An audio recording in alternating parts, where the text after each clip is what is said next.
और इस वीडियो के माध्यम से हम लोग पास्ट कॉन्टिन्यूअस टेंस के बारे में सीखेंगे। तो जो आज का हमारा टॉपिक है वो है पास्ट कॉन्टिन्यूअस टेंस।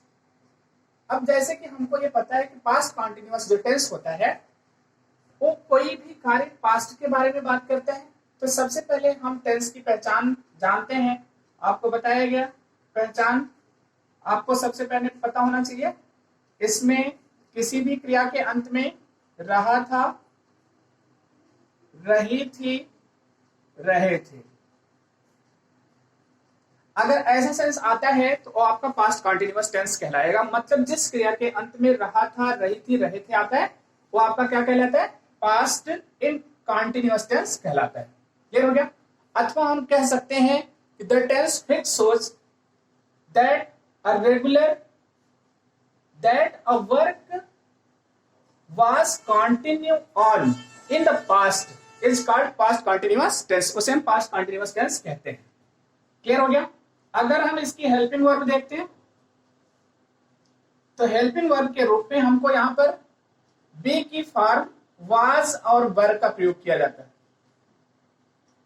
वाज हमारा सिंगुलर की क्रिया है और वर हमारा प्लूरल की क्रिया है। मतलब अगर सब्जेक्ट सिंगुलर होगा तो वाज लगाएंगे, अगर प्लूरल होगा तो किसका प्रयोग करेंगे? वर का प्रयोग करेंगे। मेन वर्ब के रूप में वर्ब की फर्स्ट फॉर्म में आईएनजी का प्रयोग करते हैं। तो मेन वर्ब में किसका प्रयोग करते हैं? वर्ब की फर्स्ट फॉर्म में आईएनजी का प्रयोग करते हैं। इसके साथ में अगर हमको इसका फॉर्मेट बनाना होता है तो फॉर्मेट को हम इस रूप में यूज करते हैं, सब्जेक्ट के साथ हम वाज वर का प्रयोग करते हैं, वाज वर्ब के साथ वर्ब की फर्स्ट फॉर्म में आईएनजी लगाते हैं, उसके बाद क्या लिखते हैं? ऑब्जेक्ट। क्लियर हो गया? ये आपका सामान्य फॉर्मेट है और ये फॉर्मेट किसका है? अफर्मेटिव का। तो अब आपको ध्यान रखना है, सबसे पहले किसी भी टेंस को याद क्या करने की जरूरत है, इसको देखिए कि पास्ट कॉन्टिन्यूअस टेंस है और कौन सा है? कॉन्टिन्यूअस। तो पहचान मतलब जिस क्रिया के अंत में रहा था, रही थी, रहे थे आदि आता है, पास्ट कॉन्टिन्यूअस टेंस कहलाता है। इसकी हेल्पिंग वर्ब वाज और वर होती है। मेन वर्ब के रूप में वर्ब की फर्स्ट फॉर्म में हम आईएनजी जोड़ते हैं तथा इसका जो फॉर्मेट हमारा है सब्जेक्ट के साथ वाज वर, वर्ब की फर्स्ट फॉर्म में आईएनजी ऑब्जेक्ट लगा करके अफर्मेटिव सेंटेंस को बनाते हैं। अगर एग्जाम्पल आपको देख रहे हैं तो एग्जाम्पल के रूप में आप देख सकते हैं, जैसे कह दिया गया वह पत्र लिख रही थी। सिंपल सा सेंटेंस लिखा गया, क्या है? वह पत्र लिख रही थी। अब वह पत्र लिख रही थी, क्या हो गया? सी सिंगुलर है, इसके साथ हमने किसका प्रयोग किया?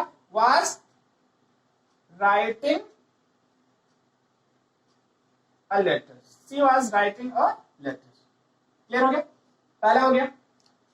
दूसरा हमने लिखा मैं निबंध पढ़ रहा था। मैं निबंध पढ़ रहा था। आई, देखिए आई के साथ प्रेजेंट कंटिन्यूअस में एम लगता है, लेकिन यहां पर हम किसका प्रयोग करेंगे? वाज का। आई वाज क्या हो गया? रीडिंग। क्या हो गया? यस, आपका बन गया, ट्रांसलेशन हो गया। ठीक। अब इसी फॉर्मेट पर मान लीजिए हमने निगेटिव लिया। अगर निगेटिव का फॉर्मेट हम बनाते हैं तो हमारा इस रूप में बनेगा, सब्जेक्ट के साथ हम वाज और वर का प्रयोग करते हैं, इसके साथ नॉट लगाते हैं, वर्ब की फर्स्ट फॉर्म में आईएनजी जोड़ते हैं, ऑब्जेक्ट। क्लियर हो गया? ये आपका किसका बन गया? निगेटिव का। देखिए जैसे मान लीजिए इन्हीं को हमको निगेटिव में चेंज करना है। हमने लिखा वह पत्र नहीं लिख रही थी। क्या लिखा?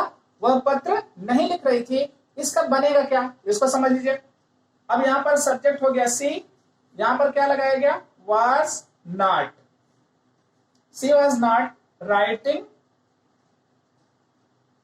अ letter. She was not writing a letter. ठीक। और यहीं पर मान लीजिए हमने थोड़ा सा चेंज किया, और चेंजिंग में लाया क्या, हमने लिखा वे क्रिकेट नहीं खेल रहे थे, वह क्रिकेट नहीं खेल रहे थे।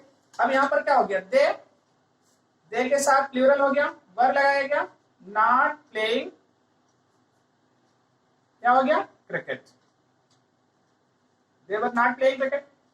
इसी को अगर मान लीजिए इंट्रोगेटिव में चेंज करना हुआ, तो इंट्रोगेटिव में हम किस रूप में चेंज कर सकते हैं, इसको समझने की जरूरत है। इंट्रोगेटिव का अगर हम फॉर्मेट जाएंगे तो हमारा फॉर्मेट निम्न रूप में बनेगा। हम सबसे पहले वाज वर्ब का प्रयोग करेंगे, इसके बाद सब्जेक्ट लगाएंगे, सब्जेक्ट के बाद वर्ब की फर्स्ट फॉर्म में आईएनजी, फिर ऑब्जेक्ट, लास्ट में इंट्रोगेशन मार्क। आपका ए प्रारूप बनेगा। मान लीजिए हमने लिखा क्या तुम खाना खा रहे हो, क्या तुम खाना खा रहे हो। अब तुम लिखा गया है, इसके लिए हम किसका प्रयोग करेंगे, वर्ब यू। अब खाना खाने का ईटिंग नहीं लगाते हैं, बल्कि क्या लगाते हैं, टेकिंग फूड, क्या हो गया, were you taking food, last में क्या हो गया, इंट्रोगेशन मार्क। अगर इसी को WH वर्ड लगाना है, प्रश्नवाचक शब्द, तो हम इसके पहले प्रश्नवाचक शब्द जोड़ सकते हैं। क्लियर हो गया। तो आप लोग इस वीडियो के माध्यम से पास्ट कॉन्टिन्यूअस टेंस का ट्रांसलेशन सीखिए तथा एक्सरसाइज करिए। अगली वीडियो में या अगली क्लास में हम लोग नेक्स्ट चीज सीखेंगे।